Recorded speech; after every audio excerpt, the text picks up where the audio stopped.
Alors, nous allons commencer le webinaire du jour qui porte sur la retraite de réversion et l'allocation veuvage. Donc, comme d'habitude, avant de démarrer, surtout vous allez utiliser le chat pour poser les questions relatives au sujet du jour. Et comme d'habitude, vous ne communiquez pas vos données personnelles. Donc aujourd'hui, le sujet, c'est la pension de réversion ou l'allocation veuvage. Donc le sommaire, aujourd'hui, nous allons parler de qu'est-ce que la retraite de réversion? Quelles sont les conditions d'accès aux droits? Je demande ma retraite de réversion. Qu'est-ce qu'une allocation veuvage? Quelles sont les conditions d'accès aux droits? Et je demande mon allocation veuvage. Donc, qu'est-ce que la retraite de réversion? En fait, la retraite de réversion ou pension de réversion, comme on aime à dire, correspond à une partie de la retraite dont bénéficiait ou aurait pu bénéficier l'assuré décédé. Elle est versée, si certaines conditions sont remplies, à l'époux et ou aux ex-époux survivants. Pour bénéficier d'une pension de réversion, le demandeur doit être marié avec l'assuré.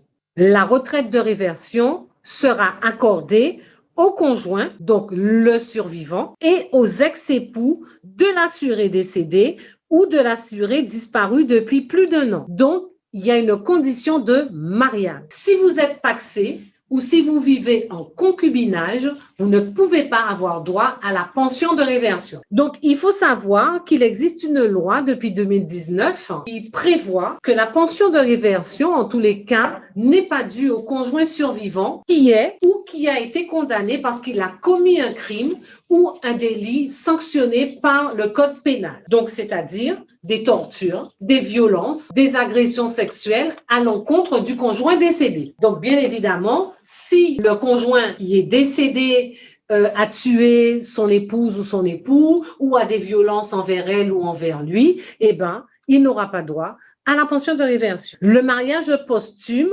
ouvre droit à la pension de réversion à partir du décès de l'assuré. Si un jugement du tribunal rend valide ce mariage, qui normalement sera transcrit à l'état civil après le décès de l'époux, eh ben, c'est la date qui figure sur l'extrait de registre des mariages qui sera retenue. Quelles sont les conditions d'accès? Donc, côté CGSS, nous avons des conditions de ressources. La pension de réversion est soumis à un plafond de ressources. Au 1er janvier 2021, il était de 1 776,76 € par mois pour une personne seule et il est de 2 842,66 € pour un couple. Mais ces ressources sont révisables à chaque fois qu'il y aura une modification des ressources. Vous pouvez prendre votre pension de réversion à partir de 55 ans, donc condition d'âge. Le point de départ sera le 1er jour du mois qui suit le décès, mais vous devez avoir fait la demande de cette pension de réversion dans un délai de 1 an après le décès. Donc, le conjoint décède le 12 décembre 2020. Vous avez jusqu'au 11 décembre 2021 pour faire votre demande de manière à ce qu'on puisse rétroagir au 1er janvier 2021. Si vous dépassez le délai des 1 an, à ce moment-là, ça sera le 1er jour du mois qui suit le dépôt de la demande. La pension de réversion, c'est 54% du montant de la pension du défunt. On va faire le calcul et on vous donnera 54% de ce que votre mari percevait ou aurait dû percevoir. Parce que le conjoint peut ne pas encore être retraité au moment de son décès. À ce moment-là, nous allons faire le calcul pour vous. Même remarié, on peut bénéficier de la pension de réversion. J'étais mariée avec Monsieur X, je divorce de Monsieur X, je me remarie avec Monsieur Y, Monsieur X décède, j'ai droit à sa pension de réversion.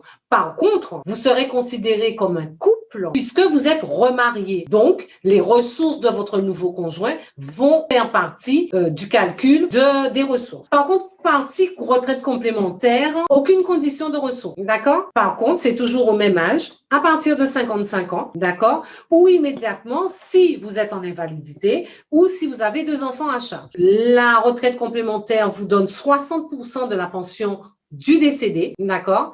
Et en cas de remariage, la pension de réversion est supprimée. Alors que nous, on continue à vous payer, mais les ressources de votre nouveau conjoint vont rentrer en compte. Donc, on va vous donner un petit exemple. On vous dit, votre conjoint ou ex-conjoint s'est marié plusieurs fois. La retraite de réversion sera partagée entre vous et les ex-conjoints. Mais cette séparation va se faire au prorata de la durée de chaque mariage. Donc, on vous dit, Pierre est décédé le 24 décembre 2011 et il était retraité depuis le 1er septembre 2006. Il a été marié 2 fois. Donc, vous avez Marie qui est sa veuve et vous avez Jeanne qui est l'ex-conjointe et qui est remariée. Les deux auront droit à la pension de réversion de Pierre. Qu'est-ce qu'on va faire?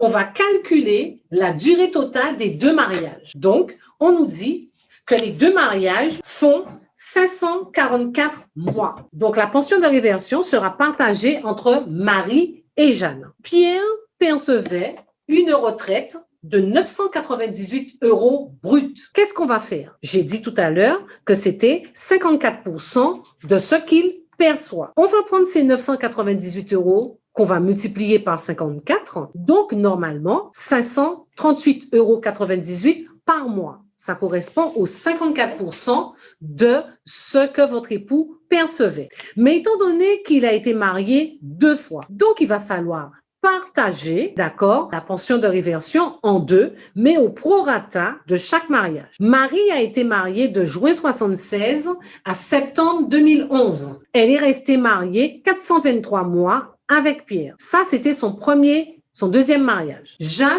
s'est mariée.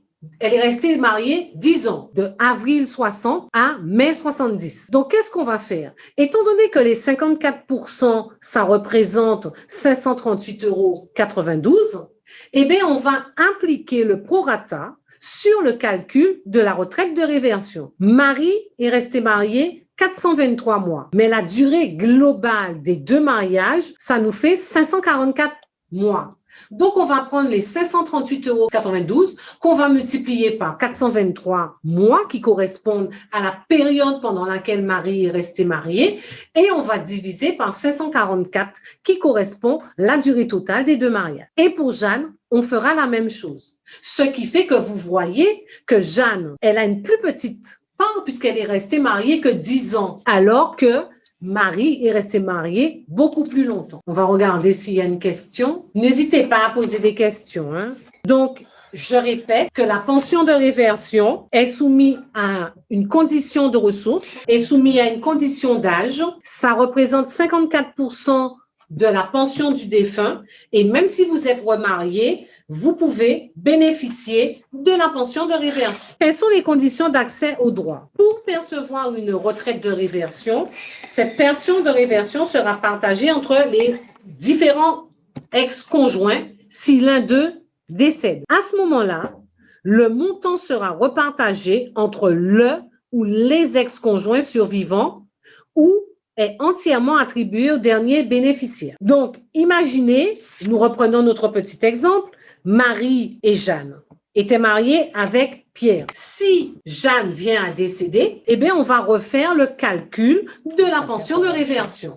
Puisque, en fait, la pension de réversion ne sera plus partagée entre les 2 époux survivants. Par contre, ce recalcul n'est pas automatique. Ça veut dire que vous devez bien évidemment faire savoir que les conjoints survivants, en tous les cas, sont invités à signaler le décès de notre bénéficiaire et à nous fournir un acte de décès. Donc, la pension de réversion est partagée entre les époux, d'accord? Les ex et les époux. Dès qu'il y en a un qui décède, et bien à ce moment-là, un recalcul sera fait, mais ce recalcul n'est pas automatique. Il faut absolument nous informer que cette personne est décédée. Excusez-moi, donc en l'occurrence, Jeanne vient décéder. Les 119 € qu'elle percevait, est-ce que c'est Marie qui va les récupérer ou pas? Non, parce que ça sera toujours au prorata du mariage, d'accord?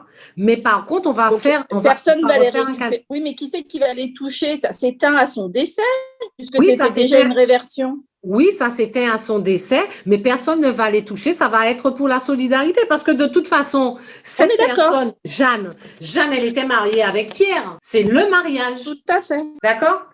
Voilà, madame. Le décès éteint la réversion. Le décès éteint la réversion. Ok, merci. Je vous en prie. Alors, on remarque que beaucoup de dossiers arrivent chez nous incomplets. Et aujourd'hui, nous travaillons sur la complétude et la recevabilité de la demande parce que nous perdons énormément de temps à récupérer les pièces. Il faut savoir que la pension de réversion, la pièce maîtresse, c'est la copie intégrale de l'acte de naissance du décédé avec les mentions marginales. Nous, ça nous permet de voir est-ce que le décédé a été marié plusieurs fois de manière à ce qu'on puisse éventuellement réclamer les pièces auprès des autres mairies. Il nous faudra également la pièce d'identité du demandeur. Il nous faudra les 2 derniers avis d'imposition. Le livret de famille. Le livret de famille, c'est très important parce que là aussi, on a sur le livret de famille la première page qui récapitule le mariage entre les deux. Donc, si vous nous donnez le livret de famille et l'extrait de décès ou de naissance, ça passe, mais il vaut mieux nous donner la copie intégrale de l'acte de naissance du décédé. Comme ça, on voit tout de suite s'il y a pluralité de mariage et nous avons la possibilité de contacter les mairies pour avoir les documents nécessaires au traitement du dossier. Donc aujourd'hui, il faut savoir que vous avez la possibilité de créer votre espace personnel sur le site l'assurance-retraite.fr. Vous avez la possibilité de faire la demande en ligne. Alors, vous pouvez passer soit par France Connect, par La Poste, par Impôt Groove, par amélie.fr, mais vous pouvez également aller sur le site l'assurance-retraite.fr. Alors, nous avons une question. Je suppose que chaque ex-épouse fait sa demande selon ses choix, ou les deux doivent le faire impérativement pour que la demande puisse aboutir. Alors, le conjoint fait sa demande, l'ex-conjoint fait sa demande. Ce sont 2 demandes séparées. D'accord? Il faut absolument que les 2 personnes se manifestent. Nous, en tous les cas, nous ne déclenchons pas de demande de pension de réversion. La demande doit venir de la part des survivants. Je ne vais pas dire survivantes, mais des survivants. D'accord? Donc, si vous savez que votre mari a été marié plusieurs fois, sachez que la pension de réversion sera partagée entre les différentes épouses et au prorata de la durée de mariage. Donc, côté CGSS, oui. Il y a une question? Non, je pensais, si on sait qu'il a été marié à 3 reprises, mais qu'il n'y en a qu'une seule qui se manifeste parce qu'elle sait pertinemment, les autres savent pertinemment qu'au vu de leurs revenus, elles ne sont pas éligibles. Elle aura la totalité? Vous savez que les autres épouses ne sont pas éligibles, mais nous ne le savons pas. D'accord? Donc, non. Elles vont je suis d'accord avec vous. Elles vont devoir faire leur demande de retraite si elles le veulent. D'accord? Même si ça va aboutir à un rejet ressources, ok? Si jamais les ressources dépassent le plafond, ok? Mais vous aurez toujours votre retraite de réversion au prorata de la durée du mariage. Vous êtes resté marié avec Monsieur Pierre. D'accord. Vous êtes resté marié avec Monsieur Pierre allez 5 ans et vous êtes la dernière épouse. Mais auparavant, il est resté avec sa première épouse 20 ans. Mais pour une raison ou une autre, il a divorcé, il s'est marié avec une autre femme. Mais vous aurez le prorata pour vous, ça sera 5 ans. Même si l'autre ne se manifeste pas. Même si l'autre ne se manifeste pas. C'est la condition, c'est la durée du mariage. D'accord, ok. Du moment qu'il y a plusieurs mariages. Parfait. Du moment qu'il y a plusieurs mariages. D'accord? D'accord. Je disais, donc, en l'occurrence, tous les ex au féminin ou au masculin qui ne se manifestent pas, ça rentre dans la solidarité nationale, en fait, les réversions non faites. Oui, quelque part, c'est un argent qui reste chez nous, d'accord? C'est un argent, ça reste chez nous. D'accord? C'est exactement… Ok, pas de souci. Oui, voilà. Et si Alors, on a une question, la suite de la première question. Et si l'un des conjoints ne fait pas la demande, l'autre est-il lésé? Non, pas du tout, il n'est pas lésé. Je pense qu'il faut absolument que dès qu'un conjoint décède, il faut se renseigner. Vous savez que vous avez droit à la pension de réversion. Il y a une condition de ressources, il y a une condition d'âge. Vous savez que vous avez droit à la réversion. Vous devez vous manifester. Je le dis encore, nous ne déclenchons aucune demande de réversion ni d'ASPA. Voilà. Il sera pas lésé. Il faut qu'il se manifeste. C'est lui qui doit faire la demande. D'accord? Même si on n'était pas en bon terme, parce que ça arrive, voilà, on voit beaucoup de choses, ça arrive, vous avez des gens qui disent, moi, je ne veux pas de son argent, je suis divorcée, je n'en veux pas, je fais pas la demande, et vous en avez d'autres qui disent, oui, je fais la demande. Une autre question? Non? Donc, pour faire votre demande de réversion, vous avez la possibilité d'aller sur le site l'assurance-retraite.fr et depuis votre espace personnel, faire la demande de retraite et surtout vérifier si vous remplissez les conditions pour avoir une demande de retraite, de réversion ou de veuvage. Vous irez bien évidemment faire la demande et vous allez transmettre la demande via votre messagerie et ça va arriver chez nous. Donc, il faut savoir que les demandes en dématérialisé, nous avons un délai de 48 heures en tous les cas pour les enregistrer, vous envoyer un accusé de réception. Concernant la retraite complémentaire, il n'y a pas de condition de ressources. Quelles que soient vos ressources, vous touchez 1 500 €, vous touchez 5 000 €, vous avez droit à la pension de réversion. Alors que nous, chez nous, à la CGSS, nous avons un plafond de ressources qu'il ne faut pas dépasser. Et même si vous n'avez pas droit à une prestation de veuvage, c'est toujours bon de contacter la CGRR ou même nous, la CGSS, pour faire une demande de retraite de réversion. D'accord? Alors, vous avez la pension de réversion. La pension de réversion, c'est pour les assurés qui sont nés, d'accord, enfin, qui ont 55 ans. À partir de 55 ans. Mais il faut savoir que si votre conjoint est décédé avant 2009, c'est-à-dire disparu avant 2008, l'âge minimum était de 51 ans à cette époque-là. Maintenant, il faut être âgé d'au moins 55 ans. Donc, qu'est-ce qu'une allocation veuvage? L'allocation veuvage, c'est une allocation temporaire qui peut être attribuée au conjoint survivant sous condition de ressources. Elle sera versée pendant au moins 2 ans à partir du premier jour du mois qui comprend le décès. Si le conjoint survivant a au moins 50 ans à la date du décès, le service de l'allocation de veuvage peut être prolongé jusqu'à 55 ans.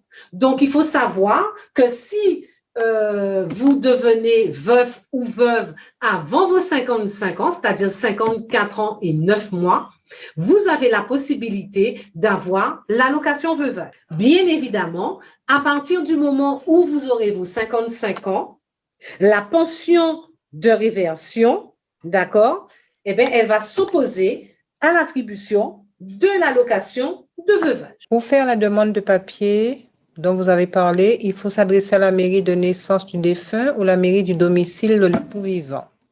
C'est toujours la mairie de naissance.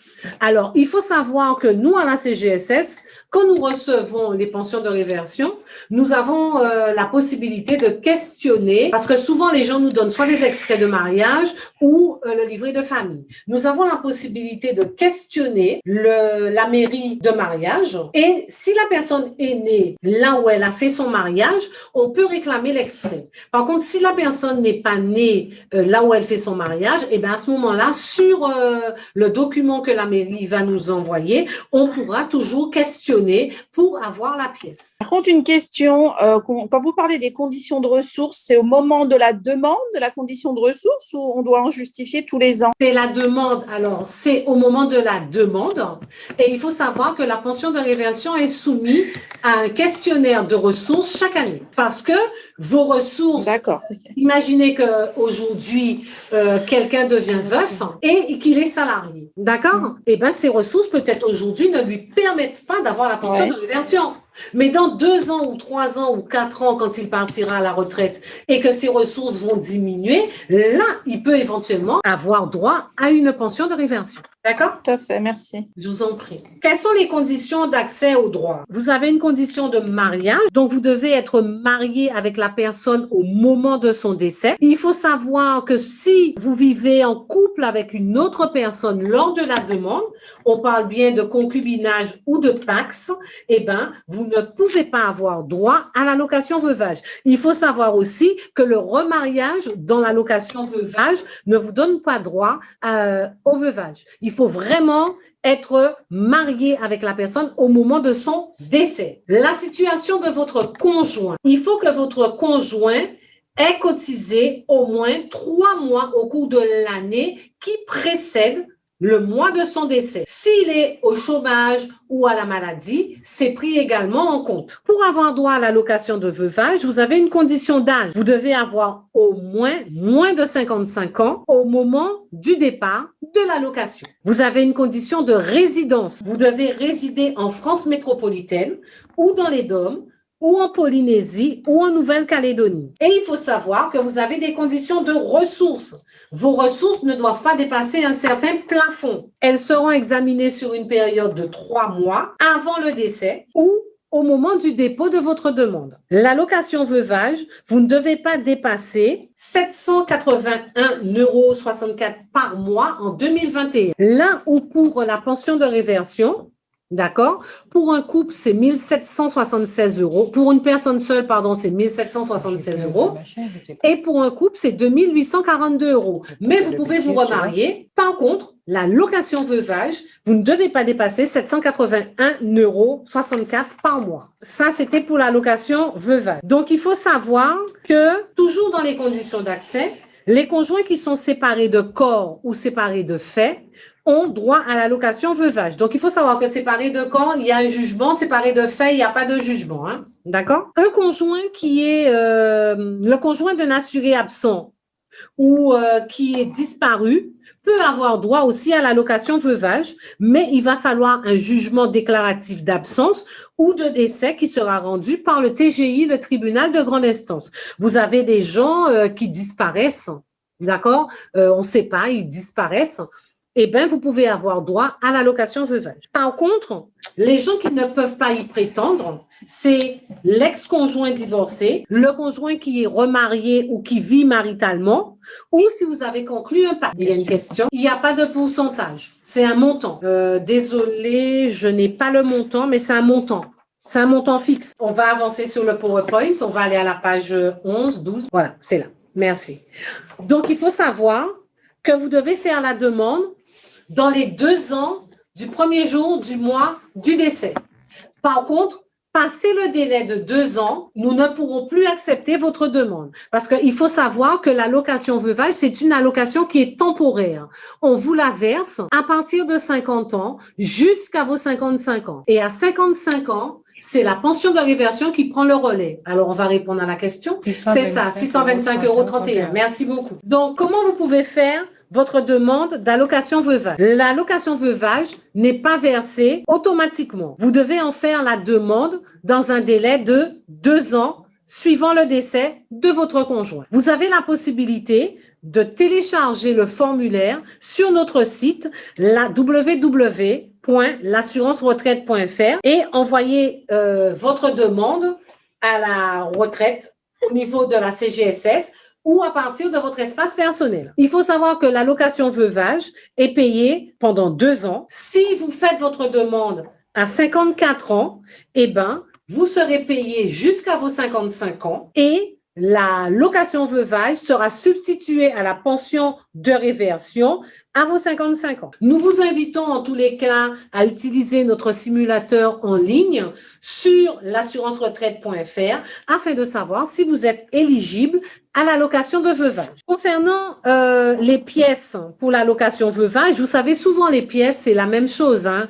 La copie de votre carte d'identité, la copie de livret de famille, votre relevé d'identité bancaire, le relevé d'identité bancaire à votre nom. Ça, c'est important. Et n'oubliez pas qu'un dossier qui arrive chez nous complet et beaucoup plus facile à traiter. Et ça va aussi beaucoup plus vite. Donc, je répète la liste des pièces pour la pension de réversion. Il vous faut le relevé d'identité bancaire à votre nom, la photocopie de votre carte d'identité, la photocopie de votre livret de famille en intégralité, toutes les pages, la copie intégrale de l'acte de naissance du décédé avec les mentions marginales et les 2 derniers avis d'imposition. Donc, actuellement, 2021 sur 2020 et 2020 sur 2019. Si le décédé n'avait pas encore fait valoir ses droits à la retraite, donc on va vous envoyer un questionnaire de période lacunaire. Il faudra le remplir et nous accompagner, ce QPL, avec les pièces qu'on va vous demander, soit des bulletins de salaire ou une attestation employeur. Et il faut savoir que si la personne a des enfants, eh ben elle aura droit aussi à ces trimestres maternité et à ces trimestres d'éducation. Donc, si c'est un étranger, bien évidemment, toujours un titre de séjour en cours de validité. Donc, il faut vraiment essayer de nous transmettre un dossier complet. Est-ce que vous avez des questions puisque nous sommes arrivés au terme de notre présentation? Est-ce que ça a été? Est-ce que vous avez des questions? Sachez que la semaine prochaine, le 26 octobre, le thème sera « Je suis titulaire du RSA ». Eh bien, quelles sont les démarches pour avoir droit à ma retraite? Quelles sont les démarches pour régulariser ma carrière en amont?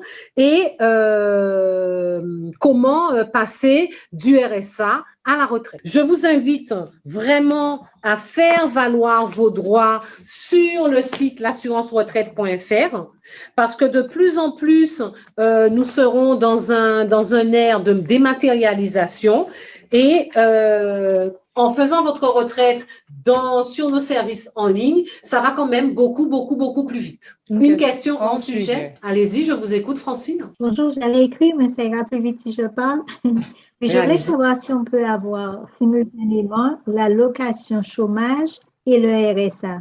Si oui, quelles sont les conditions? On peut avoir, alors je n'ai pas les conditions en tête, mais on peut avoir un différentiel, c'est possible. Mais il faut savoir qu'il y a une nouvelle loi qui est sortie concernant les personnes qui perçoivent le RSA. D'accord? Donc, effectivement, vous avez des gens qui sont au Pôle emploi, mais comme ils ont un montant assez faible, ils ont ce qu'on appelle un RSA différentiel. Donc, c'est un calcul que la CAF fait de manière à ce que la personne puisse avoir un minimum. Mais il faut vous rapprocher auprès de la CAF si c'est votre cas ou si vous avez quelqu'un dans le cas. Voilà, je vous en prie. Est-ce qu'il y a d'autres questions? Non? Eh bien, s'il n'y a pas d'autres questions, on va mettre fin à notre session du jour et en espérant avoir répondu à vos questions et on se retrouvera la semaine prochaine à la même heure, au même endroit, à 10 heures. Je vous souhaite de passer une bonne journée et puis à bientôt. Au revoir.